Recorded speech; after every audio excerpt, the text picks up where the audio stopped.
¿Por qué es difícil para algunos entregar su vida a Cristo Jesús? ¿Quiere Dios la muerte del impío? Si las buenas obras no salvan, ¿por qué hay que hacerlas? ¿Y cómo hay que hacerlas? Porque de tal manera amó Dios al mundo, que ha dado a su Hijo unigénito, para que todo aquel que en él cree no se pierda, mas tenga vida eterna. Porque no envió Dios a su Hijo al mundo para que condene al mundo, mas para que el mundo sea salvo por él.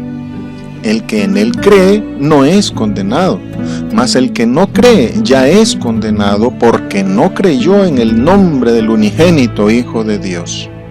Y esta es la condenación, que la luz vino al mundo, y los hombres amaron más las tinieblas que la luz, porque sus obras eran malas.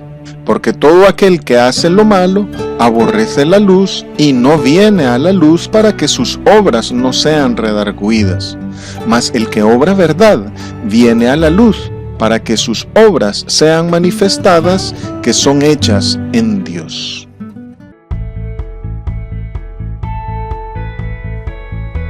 Esta es la condenación. Estudio del Evangelio del apóstol Juan. De tal manera amó al mundo. Este versículo enfatiza el amor de Dios para todos en el mundo. El Antiguo Testamento enfatiza también el inconmensurable amor de Dios. Por ejemplo, Moisés reconoció de Dios diciendo: Jehová, Jehová, fuerte, misericordioso y piadoso, tardo para la ira y grande en misericordia y verdad. En este versículo de su Evangelio, el apóstol Juan indica que el amor de Dios es universal. Amó al mundo, a justos e injustos, a buenos y malos. Lo mismo dice en su primera carta. En esto se mostró el amor de Dios para con nosotros, en que Dios envió a su Hijo unigénito al mundo para que vivamos por él. Algunos interpretan que el amor mostrado fue para nosotros, los elegidos, los predestinados. Pero el amor de Dios no es excluyente, por lo que con nosotros se refiere a quienes hemos reconocido su amor, le hemos recibido a él y hemos aceptado su salvación. Eso sí, aunque Dios ama a todo el mundo, su amor es efectivo de manera más especial entre los que creemos en su Hijo, porque el amor es recíproco. El amor es la característica misma de la naturaleza de Dios. Dios no solo es la fuente de amor, sino que Él es amor. Su amor es espontáneo y gratuito hacia todos. Por eso le amamos a Él, porque Él nos amó primero. Dio a su Hijo unigénito. La entrega de su Hijo a la humillación fue el acto supremo de amor de Dios para con nosotros. Su Hijo se hizo carne y habitó entre nosotros, en medio del pecado y la corrupción. Y literalmente nos amó hasta la muerte de su Hijo. Jesucristo es el amor de Dios en acción. El trasfondo de esta afirmación es la generosidad de Abraham al entregar a su Hijo único en sacrificio con el fin de beneficiar a todo el mundo. Si un hombre estuvo dispuesto a hacerlo, ¿cuánto más el Dios de amor? Toda su vida, obra, muerte y resurrección es consecuencia del amor del Padre. Según la tradición judía, el sacrificio de Isaac tuvo lugar a la hora en que más tarde se sacrificarían los corderos en el templo. El Señor Jesús todo lo hizo por y en vez de nosotros. Nicodemo inició el diálogo reconociendo que Jesús viene de Dios, pero el apóstol Juan amplía diciendo que Jesús es el Hijo unigénito, el único, el que ha sido engendrado y no creado. Y aunque nosotros somos llamados hijos, no lo somos como Jesucristo, sino por adopción. Y si bien dice que somos engendrados por Dios, lo somos en dependencia de la predicación y del nuevo nacimiento. La multiforme expresión de la gracia y el amor de Dios para con Israel no se comparan con el sacrificio de Dios al entregar a su propio y único Hijo por amor a gente perversa y pecadora. El apóstol Pablo dice que Dios, por salvarnos, no escatimó ni a su propio Hijo, sino que por todos nosotros lo entregó. Esto habla de un consciente y voluntario acto de amor por parte de Dios, comprometido hasta en lo más íntimo de su ser, para limpiarnos de nuestros pecados. Esto demuestra su amor y que Él es amor. Es imposible que este ilimitado, infinito e incalculable amor sea dirigido tan solo a un pequeño grupo de elegidos o predestinados, para que el que en Él crea no se pierda. Dios nos pide que elijamos entre la condenación o la vida. Dios no quiere la muerte del impío. Su deseo es que nadie perezca, pero la decisión es nuestra. No aceptar el indulto de Dios en Jesucristo y rechazar su amor es escoger el juicio y la condenación de Dios. Desestimar que solo el Señor Jesucristo tiene palabras de vida eterna es centrarse en uno mismo, separarse de Dios y asumir la propia destrucción. Dios envió a su Hijo. Primero dijo que Dios dio a su Hijo. Ahora el apóstol Juan dice que lo envió. Lo envió en su encarnación y lo dio en su muerte, que es la finalidad de su misión. De la misma manera, el Señor también ha dado y enviado a su Santo Espíritu para que esté con nosotros para siempre y nos enseñe todas las cosas.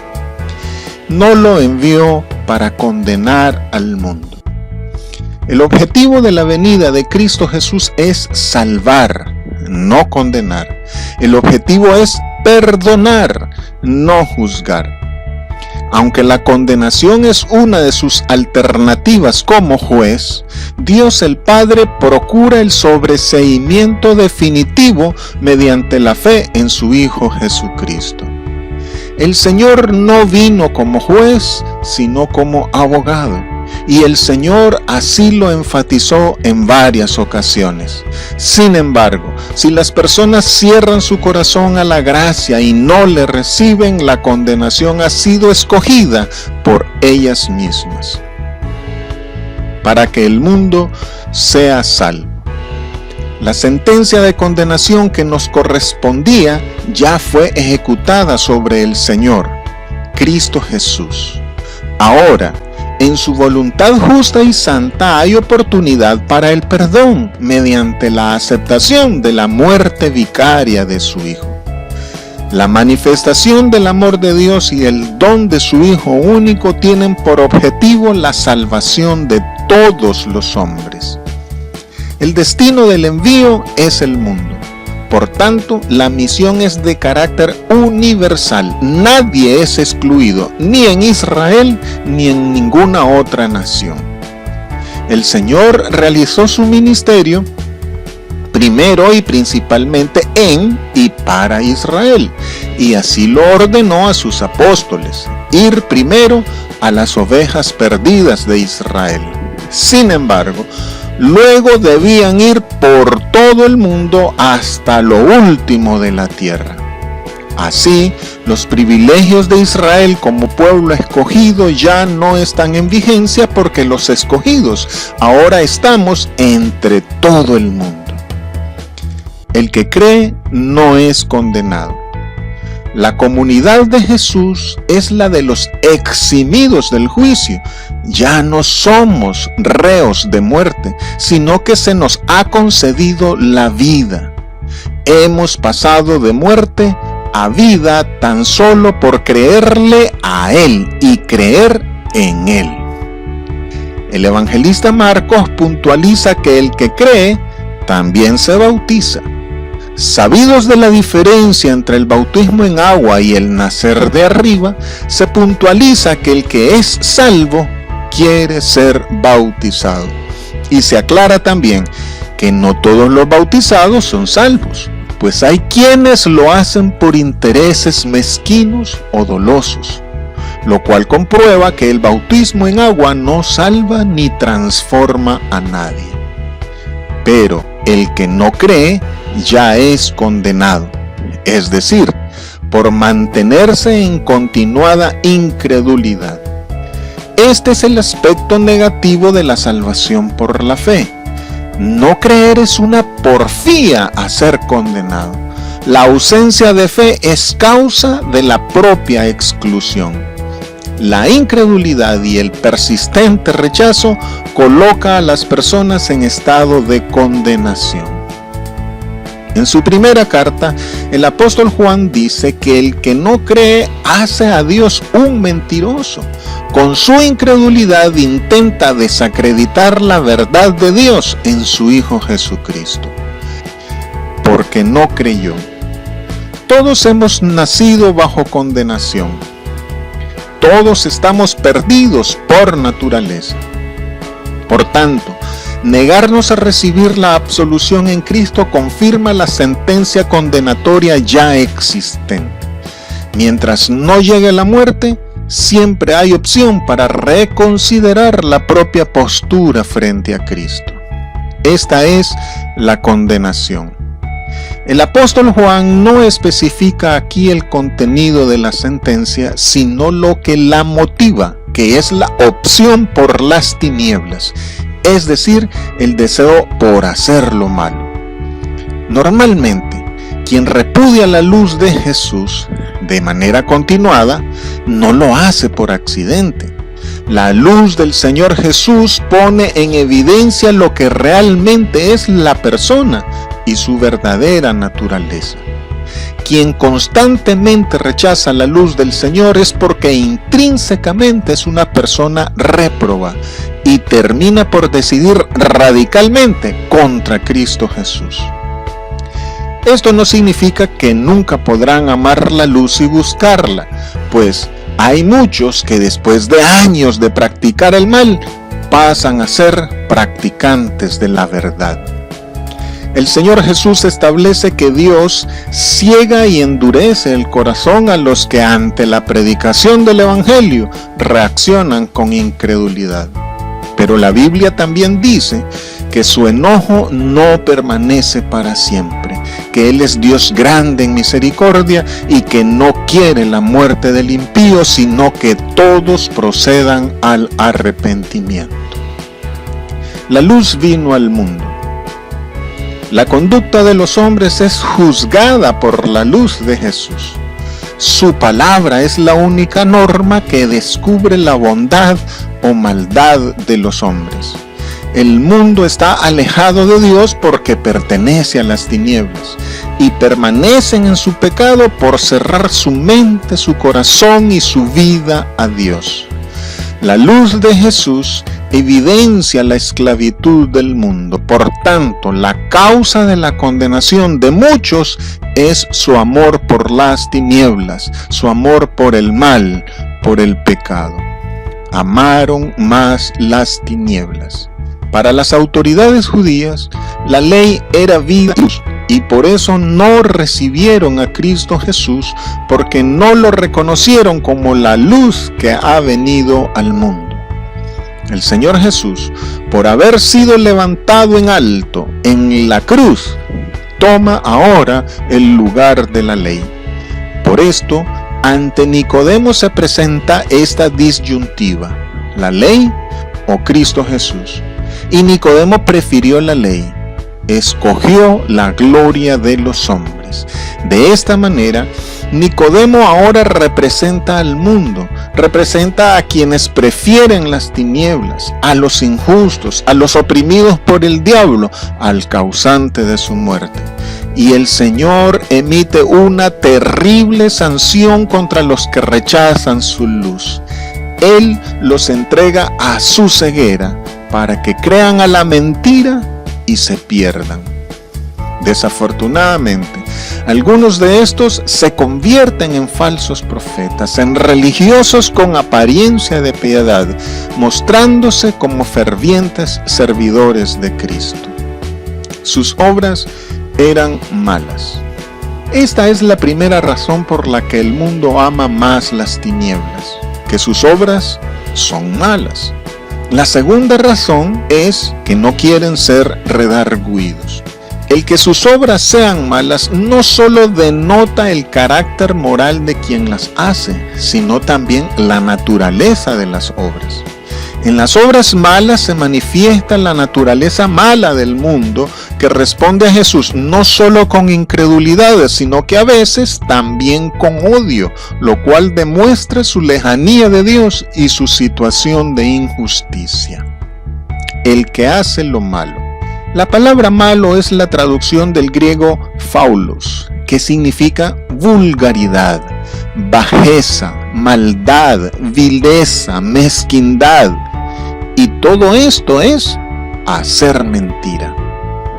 Hacer lo malo en el pensamiento hebreo, además de la acción propiamente dicha, hace referencia a la autoría intelectual. Por tanto, somos tenidos como culpables no solo del hecho y de la autoría, sino también de las consecuencias. La Biblia establece que Dios no da por inocente al culpable, especialmente por rechazar la necesidad de expiación. Aborrece la luz. El que aborrece la luz es porque algo quiere esconder o no quiere dejar de hacer. Maneja suficientes motivos para que no se descubran sus malas obras. Por eso aborrece la luz, porque la verdad de Jesús lo pone en evidencia, pone de manifiesto su error, por eso no contribuye a confirmar la verdad y por eso su odio a la verdad. Y ya no puede alegar ignorancia, porque al oír el Evangelio ya recibió el conocimiento necesario para arrepentirse. Arrepentimiento significa cambiar de parecer, devolverse del camino y también sentir dolor. Cuando una persona no se arrepiente de lo malo que hace ni desea dejar de hacerlo, aun sabiendo que es abominación ante Dios, aborrece la luz y escoge las tinieblas. Y cree que al no recibir la luz no toma compromiso, por lo que erradamente supone que tiene licencia para seguir cometiendo iniquidad. Al creer que por no ser cristiano no se le puede reprochar lo malo que hace, trata de convencerse a sí mismo de todo lo contrario que el Espíritu Santo le redarguye. Todo esto equivale a no venir a la luz para que sus obras no sean redarguidas, reprochadas, reprendidas o censuradas. Si decimos que no tenemos pecado, nos engañamos. El que aborrece la luz es porque no quiere oír al Padre, mucho menos aprender de Él, pues es Él quien nos entrega a su Hijo Jesucristo, para no ser redarguido. Esta es la segunda razón para no venir a la luz de Cristo y ser salvo. La primera es que sus obras son malas. Con esta frase, para no ser redarguidos, el Señor resume todas las razones dadas para no acercarse a Él. El malo tiene miedo a la publicidad y reconocer a Jesús como la luz es ponerse en evidencia. Cree que rechazándolo puede continuar haciendo el mal sin sentirse culpable. La única directriz en el juicio de Dios a las personas es si se acercaron a Cristo o eligieron las tinieblas. El Señor Jesús no les echará fuera nunca, solo pide fe en Él. El que obra verdad viene a la luz. Obrar verdad en el Antiguo Testamento es obrar conforme a la justicia y el derecho. Esta es la conducta ideal, La verdad del hombre se manifiesta en su manera de actuar. Pero el apóstol Juan va más allá. Dice que el que viene a la luz debe quedarse en la luz y desde ella hacer notar o manifestar que sus obras son hechas en Dios.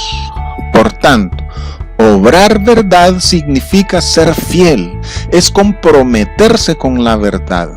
La fidelidad demuestra amor por la verdad, porque el amor no es mera teoría, es una práctica constante. El amor no existe si no se traduce en hechos. Nicodemo vino a Jesús de noche, es decir, estando en tinieblas, y con el solo hecho de buscar a Jesús, obró verdad, hizo la verdad. El problema es que no se mantuvo en la verdad. Por esto, no siempre que alguien se acerca a Jesús confirma con eso que sus obras son buenas o que desea estar en la luz. Hay quienes le buscan y se acercan a Él, pero regresan a las tinieblas porque las prefieren, por esto no perseveran. El verdadero acercamiento es el que se hace por amor a la verdad. Los únicos que se acercan a la luz de Jesús y responden al llamado de Dios son los que aman la vida. Estos son los que hacen la verdad, pues el que procede de Dios imita a Dios. Y solo el que quiere hacer su voluntad ve que la doctrina de Jesús viene de Dios. Solo el que es de Dios puede oírle, y solo los que el Padre da a Jesús son los que se acercan a Él. Son hechas en Dios. Respecto a las buenas obras, sabemos que éstas no nos salvan ni nos justifican delante de Dios. Solo nuestra fe en Cristo nos justifica ante Dios. Las buenas obras debemos hacerlas por 3 razones: para demostrar nuestra fe en Cristo Jesús, para andar en luz y para hacer morir por el Espíritu las obras de la carne. Además, para los justificados por la fe, las buenas obras son motivo de recompensas en el tribunal de Cristo. Pero las buenas obras solo tienen sentido si son hechas en Dios, es decir, en el nombre de Jesús y para la gloria de Dios Padre. Las obras que debemos realizar son las de Dios, porque el objetivo es la manifestación de Dios en el hombre. Hay que hacer las obras como Dios quiere y hay que hacerlas juntamente con Dios en su nombre para revelar su amor y su gloria a través de ellas. Pensar que con las buenas obras nos estamos ganando el cielo equivale a intentar comprar la salvación. Entonces ya no sería por fe ni por gracia, sino por una deuda de Dios para con nosotros. Y esto no es posible. Por esto, la teología de la prosperidad y la doctrina de los pactos son nefastas, son doctrinas de demonios que pretenden vender el favor de Dios. Y quienes les siguen dejan que su ambición y codicia les haga caer en tentación y lazo. No es posible servir a Dios y a las riquezas.